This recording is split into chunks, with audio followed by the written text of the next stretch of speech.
మన ఊరు మన చరిత్ర. ఈరోజు మనం పెదవేగి మండలం గురించి తెలుసుకోబోతున్నాం. ఏలూరు జిల్లాలోని పెదవేగి చారిత్రక ప్రాధాన్యత కలిగిన ప్రదేశం. పెదవేగిని ప్రాచీన కాలంలో వెంగి మరియు విజయవెంగీపుర అని పిలిచేవారు.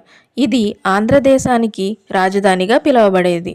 1 నుండి 3వ శతాబ్దం వరకు బౌద్ధ మతం వర్ధిల్లిన కాలంలో పెదవేగి ఒక ప్రధాన బౌద్ధ స్తూప కేంద్రంగా ఉండేది. అత్యంత పురాతన రాజవంశాలలో ఒకటిగా ఉన్న శాలంకాయనులు ఆంధ్రప్రదేశ్ మరియు తెలంగాణ ప్రాంతాలను క్రీస్తు శకం 300 నుండి 440 సంవత్సరం వరకు పరిపాలించారు.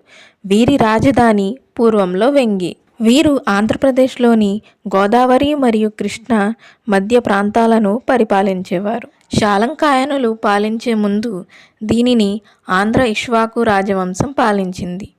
వీరి కాలంలోనే తెలుగు మరియు కన్నడ భాషలు ఇతర భాషల నుండి వేరవడం ప్రారంభించాయి. వీరి తర్వాత విష్ణుకుండినులు 5వ శతాబ్దం మొదలుకొని 7వ శతాబ్దం వరకు పెదవేగిని పాలించారు. ఇదంతా 5వ శతాబ్దం చివరలో విష్ణుకుండినుడైన 2వ మాధవర్మ శాలంకాయనులను ఓడించిన తర్వాత ప్రారంభమైంది. వీరి తర్వాత తూర్పు చాళుక్యులు దక్షిణ భారతదేశంలోనే అత్యంత ప్రముఖ పాలకులలో ఒకరు. వీరి రాజ్యం నేటి ఆంధ్రప్రదేశ్లో ఉంది. వీరి రాజధాని వెంగి అలియాస్ పెదవేగి. ఈ తూర్పు చాళుక్యులనే వెంగి చాళుక్యులు అని కూడా పిలుస్తారు. వీరు 7వ శతాబ్దం మొదలుకొని 12వ శతాబ్దం వరకు దాదాపు 500 సంవత్సరాలు ఈ ప్రాంతాన్ని పరిపాలించారు. 1130వ సంవత్సరం తర్వాత ఈ వెంగి రాజ్యం చోళ రాజ్యంలో విలీనమయ్యింది.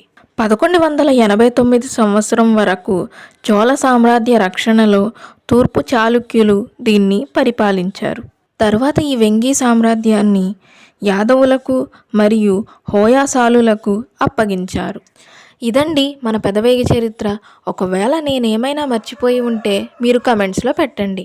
ఈ పెదవేగిలో ఇంకా కొన్ని చోట్ల బౌద్ధ స్తూపాలు ఉన్నాయి. ఇవిగోండి నేను మీకు చూపించడానికి ట్రై చేస్తున్నాను. మీకు గనక నా ఎక్స్ప్లెనేషన్ నచ్చితే డోంట్ ఫర్గెట్ టు సబ్స్క్రైబ్.